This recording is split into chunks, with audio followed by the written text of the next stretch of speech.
G'day guys, welcome back to the channel, and today we of course are here to review round 15. 6 teams had the bye this week, so we only had 6 games overall. We started on Friday night with Carlton v Geelong and ended on Sunday afternoon between Fremantle and the Gold Coast Suns. Now before we get into the review, I just want to quickly say that I know last week that I used some gameplay footage for the review, but I'm just a little bit concerned about using that in future, as I just saw recently that AFL Central over on Instagram had to change their entire profile basically because the AFL were threatening to copyright strike a lot of his content. So I'm just not going to do that for now. I'm sorry for that. I'm going to try something different this video, but I just wanted to quickly mention that and get that out of the way at the start of the video. So let's start on Friday night between Carlton and Geelong, and Carlton really flexed their muscles in the end, ran out pretty comfortable winners by 63 points, blasted them in the last quarter with 9 goals. There was one injury concern from this game, which was Tom Hawkins. He came off in the third quarter with a left ankle concern and didn't return to the field and was seen on the bench in the last quarter on crutches. So that's really concerning for the Cats. Hopefully it's only just a month or so, but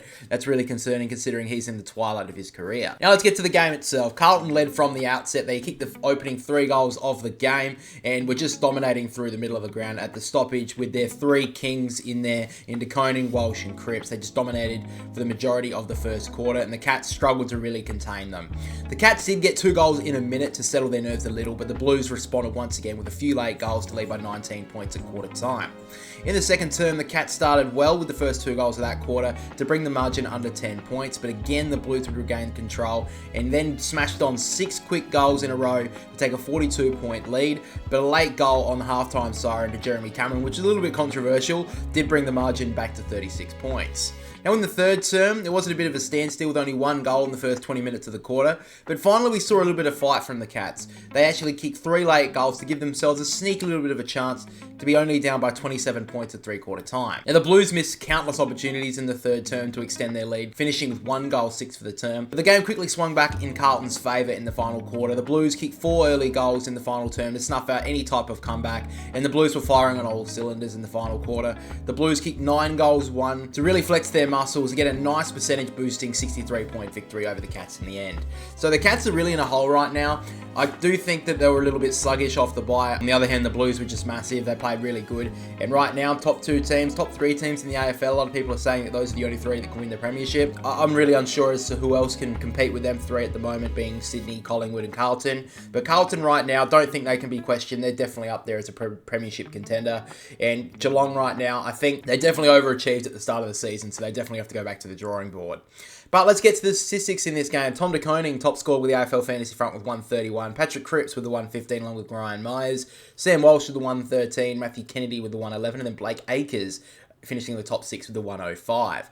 Now, of course, we get to the Boundary Riders votes, and every single week we're giving a 3-2-1 voting system for every single game of the AFL season. And then in the bye between the finals and the regular season, we will be doing a live countdown of all the votes for the AFL season and have our second ever Boundary Riders medalist. But to this game, 3 votes in the end went to Tom De Koning, 2 votes went to Sam Walsh, and the 1 vote went to Patrick Cripps. So guys, let's get to the first game on Saturday. Port Adelaide up against Brisbane, and Port Adelaide surprisingly running a goal down midway through the second term, but then the Lions got on a huge blitz and ran out really comfortable winners in the end by 79 points. 152 to the Lions, 73 to Port Adelaide. There was an injury concern from this game, which was Jordan Sweet. He came off late in the game with a head knock, so likely has been concussed and will miss next week. But let's get to the game itself. So it was a pretty tight first quarter with both teams trading goals either way. The Lions won a lot of the territory battle though in the first quarter, but Port Adelaide did pretty well to kick 3 goals in the opening term, but in the end the Lions still led by 15 points. Going into the second term, Port Adelaide kicked the first 2 goals of the term, and then it was really all downhill from there. As the Lions got on their massive run, they kicked 7 goals in a row to take a 45-point lead going into half-time.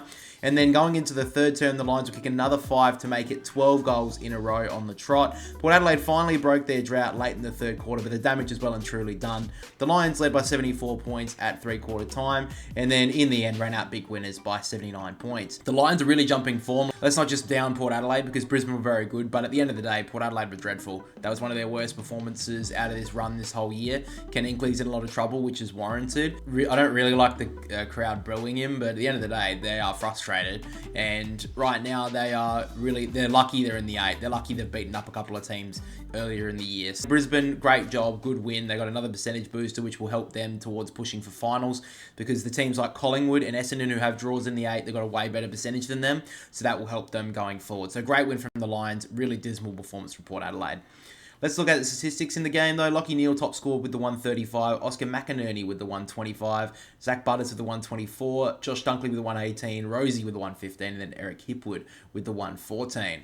Now let's get to the votes in this game. 3 votes went to Oscar McInerney. 2 votes went to Eric Hipwood. And the 1 vote went to Lachie Neale. After that, we get to the Sydney Derby, the 28th instalment, and the Swans have won 5 of their past 6 now with a big win in the end. They had a 58-point lead at one stage, but the Giants were able to claw their way back, but still were down in the end by 27 points. The Swans won 102 to the Giants 75. So in this game, as it started, it was an absolute slogfest early, as there was a lot of rain before the game. The Swans did kick the opening goal after the first 15 or so minutes, and we only saw 4 goals in the opening term. So the last time the Swans won a first quarter was in round 9 before today, and they did win the quarter in the end by 3 points. The Giants kicked the first goal of the second term and took the lead, but then the Swans really started to fire. They kicked 7 goals in a row in the second term to take a 40-point lead into halftime, and the Swans continued their form in the third quarter with 3 more goals to take a 58-point lead and make it 10 goals in a row. The Giants finally broke the momentum and did well not to let the Swans run away with the game. The Swans still led by 42 points at 3-quarter time, but honestly, about 10 minutes before the last quarter was coming, it looked like the Giants could have been receiving an absolute thumping, so they did well to only be down by 42 points. And midway through the last quarter, the Giants really made their charge. They got back to within 23 points and gave the Swans a little bit of a scare, but Cleary got his first goal in AFL footy to break the momentum, and the Swans steadied and ran out pretty comfortable winners by 27 points. Now, for people who keep on getting angry at the Giants media team for trying to bring some spark to this contest, you're an absolute moron. I absolutely love it, trying to get some sort of anger between the teams, but on the field, the Giants need to stand up, because the last couple of derbies, they've been well beaten, and they really need to start to perform in them. That's got nothing to do with the media team, so get over yourself, you absolute fucking losers. But really good win from the Swans in the end, and they continue their hot forms. So looking at the statistics, top scorer in the end was Errol Goulden with the 154, Tom Green with the 127, Brodie Grundy with the 122, Rowbottom with the 112, Whitfield with the 108, and then Finn Callaghan with the 98. Now let's get to the votes in this game. 3 votes went to Errol Goulden, 2 votes went to James Rowbottom, and the 1 vote went to Brodie Grundy. After that, Saturday night was a very close contest in the end. Melbourne did hold a 5+ goal lead going into 3-quarter time, but North Melbourne clawed their way back, almost a complete opposite of last week, trying to win the game. They just fell short in the end by 3 points. Melbourne 70, North Melbourne 67. So let's get to the game. So we only saw 1 goal kicked in the early proceedings of this game, but after the Roos responded with their goal, the D's kicked 4 quick goals to take a 24-point lead into quarter time. Again, it was almost the same as the first quarter, to see only 1 goal kicked in the second term in early stages, but the Roos missed some serious chances in the second term, as North Melbourne kicked 2 goals 5, which saw them miss an opportunity to be a lot closer, but was still down by only 15 points at half time.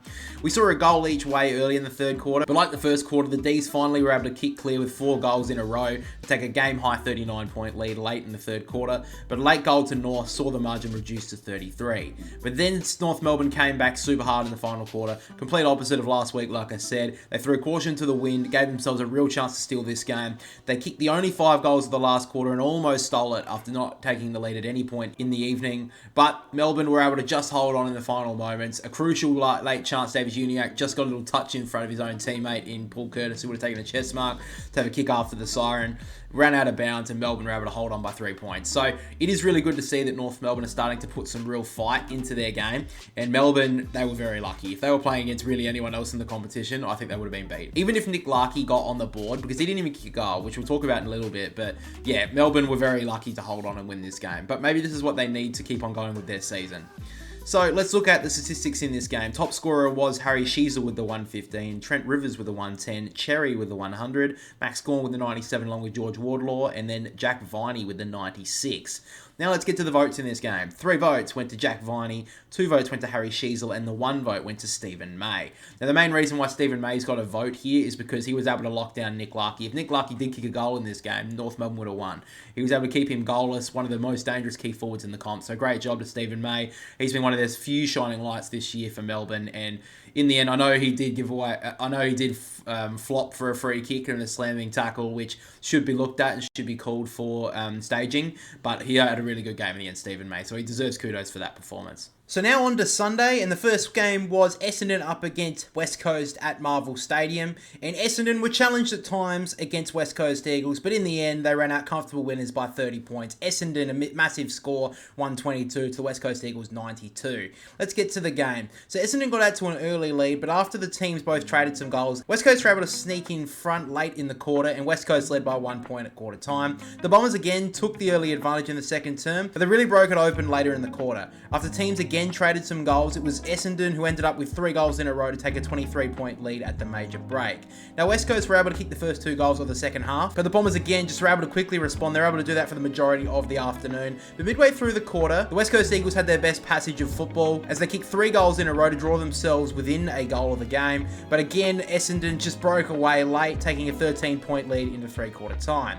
And in the final quarter, the Bombers kicked an early goal to take any sort of chance of a comeback away from the Eagles, and the Bombers finished with 5 goals in the final quarter to go out and win pretty comfortably by 30 points. So a good win from Essendon. They had a couple of down weeks before their bye, so hopefully for their sake they can continue their form. They jump back into the top 4 after a win against West Coast, and West Coast, well, they get back Harley Reid next week, so hopefully they can return to some good form. Now let's get to the statistics in this game. Jaden Laverty top scored in the AFL Fantasy front with the 128, Jai Caldwell with the 126, Jake Stringer 5-goal game with the 119, Elliot Yeo, only West Coast player on this list, with the 117, Zach Merritt with the 111, and then Sam Durham with the 96. Now let's get to the votes in this game. 3 votes went to Zach Merritt, 2 votes went to Jake Stringer, and the 1 vote went to Jai Caldwell. Now on the stat sheet, just looking at a couple of the normal ones like disposals and that, it wasn't exactly the biggest game from Zach Merritt, but he was involved in so many scores. It was 13 score involvements, I believe, in the end, and 5 direct goal assists. So massive from Zach Merritt. He's really having a huge influence on this side. Arguably in line for the captaincy of the Australian team this year. He's having a massive year and a great performance from Zach Merritt and the Bombers in the end. So let's get into the final game on Sunday, guys, which is Fremantle up against the Gold Coast Suns. And the Gold Coast did threaten to potentially steal it in the last quarter, but Fremantle held strong and won out by 20 points. 85 Fremantle, 65 the Gold Coast. There was one injury concern from this game, and it's a really big one. Alex Pearce, who came off in the final quarter with a left forearm injury and was subbed out. Real concern as he's in All-Australian form right now for Fremantle. So hopefully it's not too serious. Hopefully it may just be, maybe he'll be right for the Swans game next week. But Fremantle, great performance, and they really do need him if they're going to make a really big finals push this year. So let's get to the game. Now, surprisingly, the Gold Coast got off to a really good start away from home, which was needed as they've still not won a game away from home this year. They kicked the opening 2 goals of it. But throughout the quarter, Fremantle really started to wrestle back control. They kicked 2 late goals, Freo, and took a 3-point lead into quarter time. Fremantle really started to dominate in the second term, but as they've done for a lot of this year, really couldn't take full advantage of it on the scoreboard. They ended with 4 goals for in the second term and led by 23 points at halftime.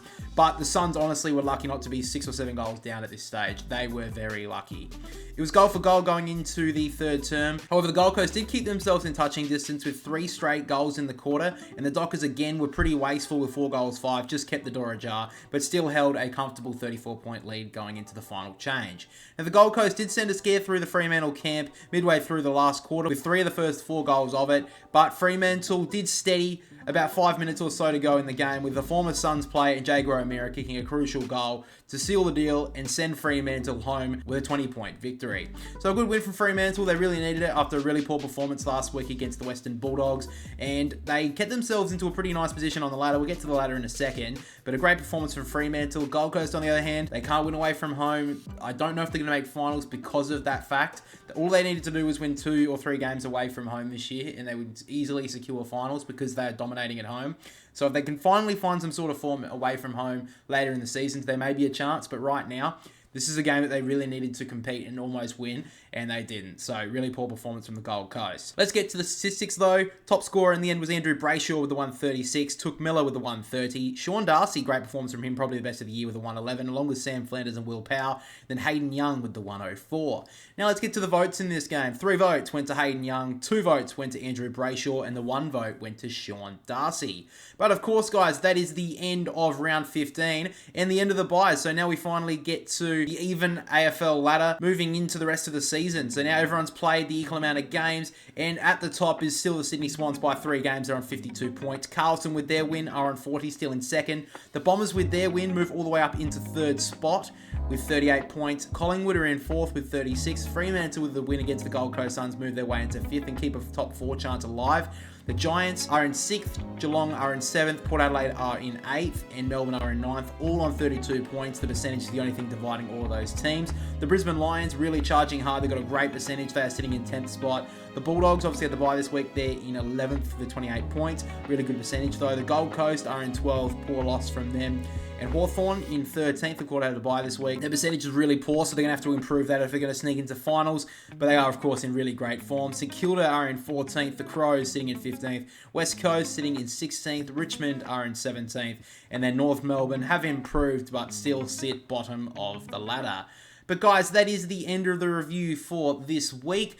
Big video essay coming out tomorrow, as this one will be released Sunday night. So yeah, Monday on 3 p.m. Australian Eastern Standard Time, so Victorian time, Melbourne time.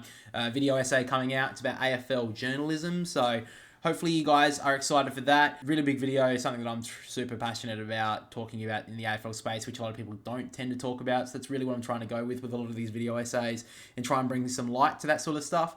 So if you are enjoying the channel at the moment, I really appreciate all the support we're getting. Make sure to drop a like on this video for the review and subscribe to the channel, of course. And if you are listening to this on Spotify, make sure to leave 5 stars. And of course, make sure to follow so then you can be notified on releases for the review, the podcast, and our trade rumor videos that we do release as well. But again, guys, thank you for listening. Thank you for watching. Thank you so much for the support. And we'll catch you all next week.